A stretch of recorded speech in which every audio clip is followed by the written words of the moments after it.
Jessica Emick. I'm the Director of Internship Advising at Fielding.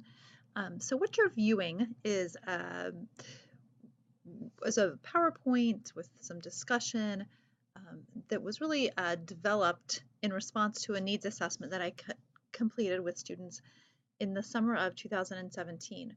One of the requests from students was both for more information earlier in the process about internship and what it means and how all of the pieces are interconnected, as well as an opportunity to get that information not just at sessions, but also within their clusters. So this presentation, I'm going to present some information. There's also going to be activities, so your cluster advisor will be pausing the recording, and it'll give you a chance to process some of the information, to talk about the issues that that this brings up, and just to be a little more interactive throughout this process, this presentation. Okay.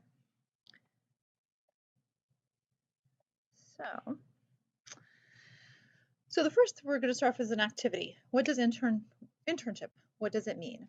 So I'm going to ask you to take a couple of minutes to think and then discuss with your cluster mates or with small groups or whatever your faculty advisor wants about what internship means. And so this can be from a kind of a intellectual level. What is how many hours is it? What is it? To what feelings does it bring up? What does internship mean to you on a more symbolic or other level? So just spend some time thinking about what internship is to you and discussing that. When you're ready to move on, go ahead and hit play on the recording. So internship, as defined by the APA and the COA, it's the capstone clinical training experience. So this is when we think about the sequence of training in clinical psychology, internship should actually be the last activity you engage in.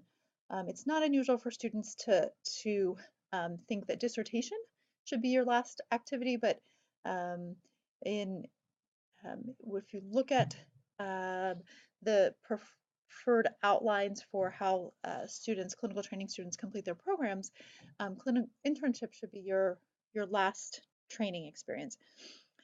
Most internships are 1,800 to 2,000 hours.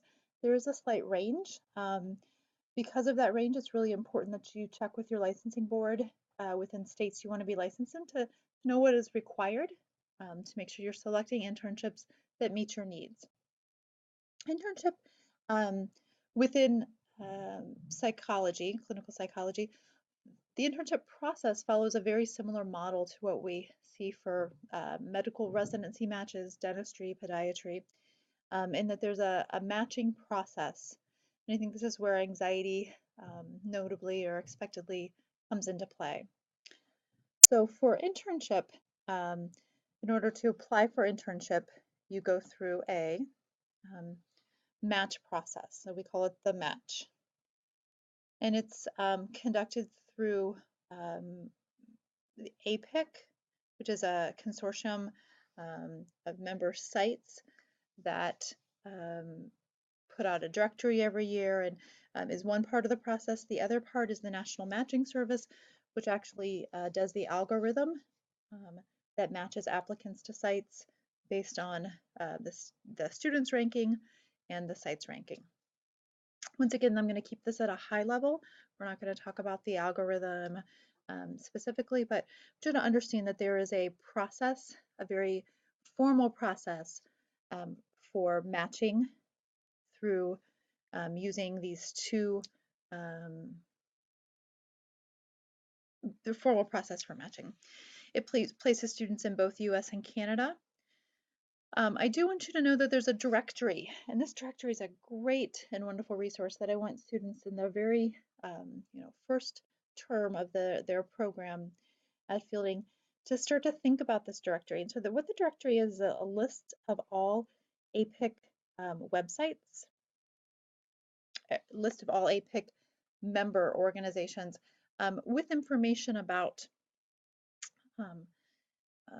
a whole wealth of information. So it provides information about the number of interns that they're accepting, their stipend, the number of training hours they're expecting. So the APIC directory lets you know what sites are in by geography, so all the sites that are in the state of Ohio. It lets you search by area of interest, all the pediatric psychology sites. It lets you search a number of different ways. And so the directory is really important as a tool to start to think about where you're headed.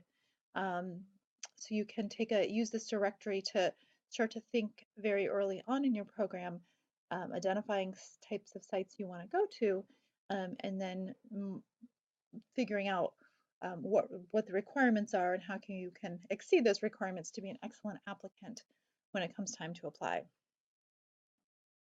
The match does have strict policies that must be followed, and when it comes time to apply, um, staying closely tuned in through fielding and through other APIC resources is an important piece. So there are 3 types of sites. There are APA accredited sites, there are APIC member sites, and there's a 3rd type of site that's not APA accredited and a non-APIC member. And so it's important that you start to think about early on these different types of sites to make sure you're targeting the type of sites that are needed to get you where you want to go. And so every APA accredited site is also an APIC member site. So if you get an APA accredited site, they're also going to be an APIC member, but not every APIC member site is APA accredited. Sites that are APIC members are essentially sites that are saying that they're following a set of rules about training and training hours, and but there's no real oversight for that. There's not a site visit. There's not a specific accrediting body to confirm that. So, and then we have these non-APA, non-APIC, which are sites that are typically occasionally called constructed internship sites at Fielding. Fielding is really moving away from approving non-APA, non-APIC sites, and we're really focusing on supporting students to find APA accredited sites. So the type of sites can impact the type of site you go to can impact a number of things. For some states, licensing. There are very few states that are requiring APA accreditation for APA, that are requiring that you attend an APA accredited internship at this point. There's a movement towards that. And so it's important that you both know what the current regulations are and know what future regulations are. The type of site that you go to can impact postdoctoral positions, particularly if a postdoctoral position is required. There's a tendency to favor APA accredited students who have attended APA accredited sites. And then future employment. So there's some employers, particularly the VA, the Bureau of Prisons, some military training sites that do require that you attend an APA accredited internship in order to be considered for employment. There are also some caveats to that. If you get a VA internship that's not yet APA accredited, they will allow you to apply for a VA postdoc, which would allow you to have VA employment. But it's a rare caveat to the rule that you have to have an APA accredited internship to apply for to work at one of those settings. Additionally, other settings are more variable. So in health psychology hospital settings, some hospitals require APA accredited internships, some don't. So they're more variable depending on the hospital system. Okay, so I'm going to have you spend some time thinking about the information and selecting and thinking about the information. Discuss the pros and cons of each relative to your specific situation. So what are the benefits and what are the risks? Consider how, also discuss or consider how you can get accurate information for future job opportunities or postdocs. So how are you going to find out if the healthcare system that you want to work at requires that? How can you get that accurate information? How can you get accurate information about what your future licensing board requires? Okay. The next activity, we're going to actually review the APIC website together. I'm going to identify several sites. I'm going to show you how to do this, and then you're going to, if you have computers there, identify several sites that interest you and share some information with the group about some of those requirements that you've found, and then what surprises or excites you about some of the available internships. So I'm going to end this show. So if you go to apic.org and you can go to directory. The directory is updated every year around July. So the information you find is not going to be, if you're 3 years out from applying, is not always going to be entirely accurate, but it will give you a very strong sense of what type of sites are available in your area. So lots of different ways you can sort. So let's say that I am mostly interested, I know, in APA approved sites. I'm interested in pediatric psychology, specifically interested in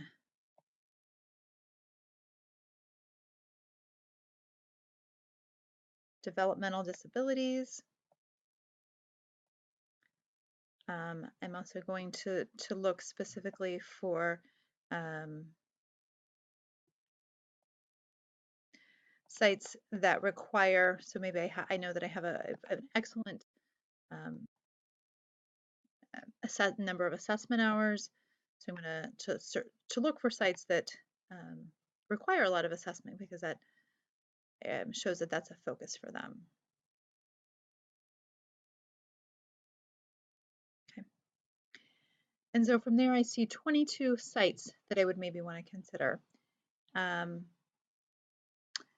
So from there, just looking, because I'm not interested in forensic sites, it would allow me to start to look and see at types of sites so that I am interested in. And so I see here a community mental health center that focuses on developmental disabilities. So when I click on this site, so it's child adolescent psychiatry or pediatrics. I see they're accredited. I see they have 3 full-time staff members. They're going to have 4 students on site. And so this tells you what a typical day looks like. So there's a lot of information in here about what types of students they're looking for. So I would encourage you to, we're going to pause this and you can take some time to find a couple of sites that interest you. You're going to look here at the very end, number of characteristics. So I see 146 people applied. They interviewed 46. It gives you a sense of how competitive they are. It also gives you a sense of, for example, the number of integrated reports. So it gives you a sense of what you're going to need in order to be competitive for the site as well. So go ahead and take some time to do that, and then press play when you guys are ready.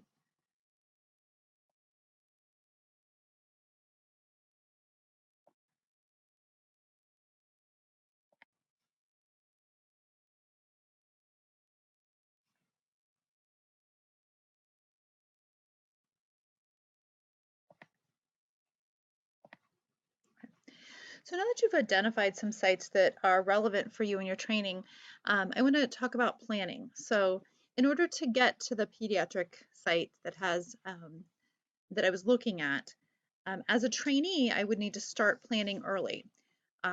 Remember that we're competing against students from traditional programs. Traditional programs typically have 4 different training experiences. The first one tends to be a generalist experience in a community mental health. The second one tends to be more of a generalist assessment. And the third and fourth years tend to be more specialized. So for me, for pediatrics, maybe I would be doing a placement in a pediatric hospital doing consult liaison work. And then maybe my 4th placement would be in a developmental clinic doing developmental assessments. So you want to go from early generalist, so broad, and then start to have some specificity. And so this is going to require training at multiple practicum sites. Training at one practicum site is not sufficient to get both breadth and depth, nor is it's also confusing to training directors when they look at your materials, given that all other applicants are going to have around 4 training sites. So spend some time thinking and sharing your long-term and short-term professional goals. Think about how you're moving towards these goals. And think about how you're moving towards these goals, not just in clinical training, although I'm talking a lot about clinical training. What about research? Does your dissertation topic, does your research practicum experiences are also in line with that? So are you in research labs that are consistent with your interest in pediatrics? Using that as an example. Are you in professional organizations? So if you're interested in pediatrics, are you in Division 54? Are you active in Division 54? Are you on committees and student committees? What other things are you doing to support your VITA to show that you're moving towards your long and short-term professional goals? And then thinking about how does this relate to internship and matching in the APIC. This is just a slide. I just want to talk, some of this information is, it depends on what year you came into the program. So by now you probably all learned that everybody has a slightly different catalog, so everybody has slightly different requirements. One difference here is that newer students require 1,500 hours of practicum. Another requirement is for some students that they have to take internship writing course 7, which is 755. Some students don't. But the minimum in order to apply for internship, you have to have successfully completed your IQE. You have to have an MA in psychology. You have to have an approved proposal. So that means that it's transcripted. There is a requirement that you have to apply for 7 APIC or APA sites within 100 miles of your home in which you're eligible to apply for. That being said, I think that that's kind of the minimum expectation. If you really want to match with internship, the data from APIC and from other sites have really suggested that you need to apply to 15 to 18 good fitting internship sites. And so applying to 7 is most likely not going to allow you to be successful for the match process. So am I ready to apply? And so this is kind of a checklist, but I want you to go through the checklist and talk about this with your colleagues. So have had a range of clinical experiences. So this is when you're, if you're thinking about, should I be applying this fall? Do you have 18 by when you apply for the fall? Will you have around 1,800 hours of training? If 1,000's the minimum requirement or 1,500 depending on your program, 1,800's more what's going to be needed. Are you going to have your proposal transcripted by October 1st? Are you going to have successfully completed 710G and IQE? Applying to the match is a laborious process, so recognizing that it's going to be a part-time job to apply to 15 to 18 sites, typically starting in August and going all the way through November. If you have concentrations, do you have significant experience in that specialty concentration, as well as the generalist? And then am I a student in good academic progress? So take some time to think about those and to talk about that with your group. One of the things that has always been scary and or has the last 7 years, we've gone through a really challenging time, which is there's a match imbalance, meaning there were more internship slots. There were more students applying for internship than there were slots available. The good news is, for the first time this year, we've actually fixed or righted that imbalance. And through a lot of hard work through APA and other advocacy organizations, the match imbalance is currently gone.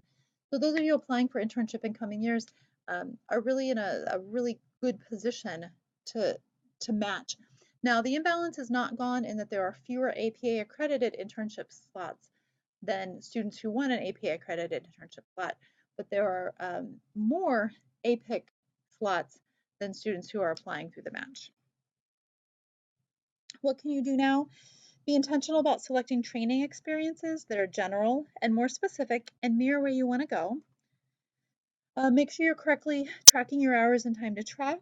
Make sure you're being responsive and tuned in to conference calls and just being a very kind of active in making sure that you're involved in this process. Be a well-rounded applicant. So while we talk about clinical training, it's also important to recognize that training directors are expecting you to have publications, presentations, being involved in student government, being actively involved in your divisions, APA divisions. So a well-rounded applicant, not just I have X number of clinical training hours.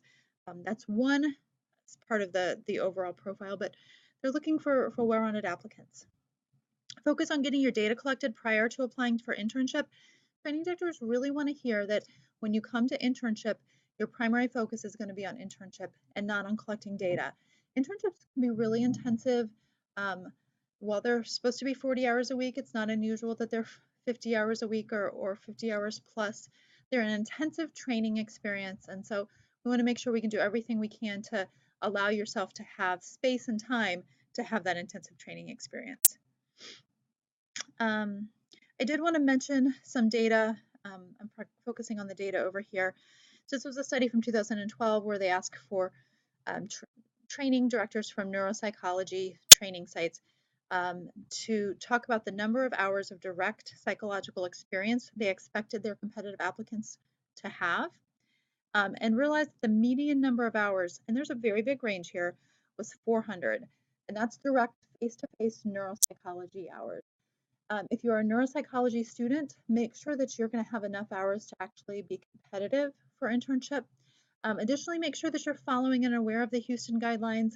If you're wanting to have that, they're wanting and expecting you to have at least 2 9-month neuropsychology practicum experiences. So at least 2 practicum experiences that are completely neuropsychology that are at least 9 months in duration. Okay, so spend some time talking about your proposed practicum training path and how it relates to your future goals. So where have you been going so far? What are some strategies to successfully securing specific placements? What are some barriers to overcome? And then list some specific group APA divisions, student leadership roles related to your final internship goal. Think about using those resources and practicum training and making yourself a strong internship applicant. The primary reason when we think about reasons that students don't match is that they're either not meeting the minimum site requirements, which is something you would know by looking at the APIC directory. They're not applying to a range of sites, so we want to spread your bets. So when you're starting to look and selecting training sites, we want 15 to 18 good fitting sites that have a range of competitiveness.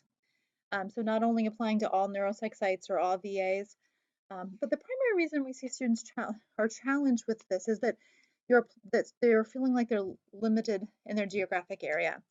And so applying to a limited geographic area most likely means that you're not going to have 15 to 18 good fitting sites. You may have, 15 sites, but you're not going to be a good fit for all of them.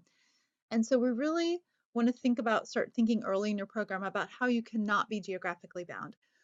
Thinking about being creative, thinking about whose couch you can live on for a year, thinking about different ways that you can make yourself available to train at the best fitting site anywhere in the country, or even finding 2 or 3 geographic areas. So maybe you have family in this area, in this area, in this area.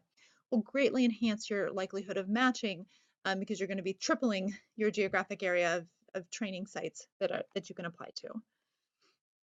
And then finally is poor fit. So some people don't match well because of they're applying to sites once again that aren't a good fit. And so making sure that you're thinking about your fit with sites in a bi-directional way.